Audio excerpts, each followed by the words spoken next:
more agentic capabilities. An AI agent. Agents. Agentic workflows. Agents. Agents. Agent. Agentic.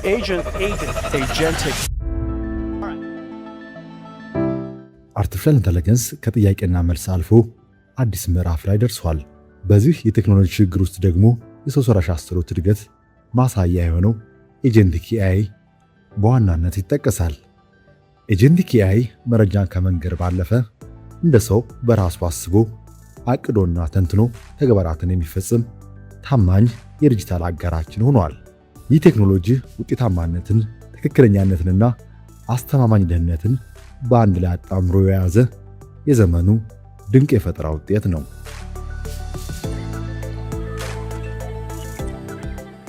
ቴክኖሎጂው ስራን የሚያቀል ብቻም ሳይሆን የሰው ልጅን ምርታማነት ካሳደጉ ፈጠራዎች መካከል ጎልቶ የሚጠቀስ ነው።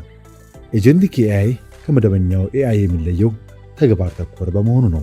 ለምሳሌ የጉዞ ዕቅድ እንዲያወጣ ሲታዘዝ መረጃ ከመፈለግ ባለፈ በራሱ ውሳኔ ዋጋዎችን ያነጻጽራል፣ ሆቴሎችን ይይዛል፣ እንዲሁም የቪዛ ሂደቶችን ያስፈጽማል። ተጠቃሚው ዘንድ የሚመጣው ዝርዝር መረጃ ይዞ ሳይሆን ተግባራዊ ሆኖ የተጠናቀቀ ውጤት ይዞ ነው። ቴክኖሎጂው በዋናነት በሶስት ታላላቅ አቅሞቹ ይገለጻል። አንደኛው የአፈጻጸም አቅሙ ከፍተኛ መሆኑ ነው። መደበኛው ኤአይ አንድ ጥያቄ ብቻ ሲመልስ፣ ኤጀንቲክ ኤአይ ግን ኢንተርኔት መቃኘት፣ ኮድ መጻፍ፣ ፋይሎችን ማስተካከልና ኢሜል መላክ ይችላል። ለአብነትም አንድ ምርት ለገበያ ማውጣት ብንፈልግ ገበያውን ያጠናል፣ ማስታወቂያውን ይቀርጻል፣ የሽያጭ ስልቱንም ራሱ ያወጣል። ሁለተኛው ፍጹም ትክክለኝነት ኤክስትሪም ፕሪሲሽን ነው። የድሮዎቹ የኤአይ ሞዴሎች አንዳንድ ጊዜ ያልሆነውን ሆነ የማለት ስህተት ያሳዩ ነበር። ኤጀንቲክ ኤአይ ግን የሰራውን ሥራ ራሱ ደጋግሞ ይፈትሸዋል። ስህተት ካገኘ መልሶ ያስተካክለዋል። ልክ እንደ አንድ ጥንቁቅ የሂሳብ አጣሪ ውጤቱን ለተጠቃሚው ከመስጠቱ በፊት ደጋግሞ ያረጋግጣል።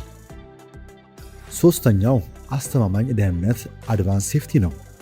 ኤጀንቱ ከታዘዘ ግብ እንዳይወጣና ያልተፈቀዱ ድርጊቶች እንዳይፈጽም ጥብቅ የደህንነት ክልል ይበጅለታል።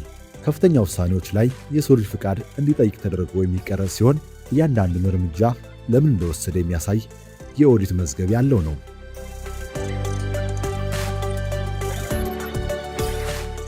ኤጀንቲክ ኤአይ በተለያዩ ዘርፎች ሰፊ ጥቅም ይሰጣል።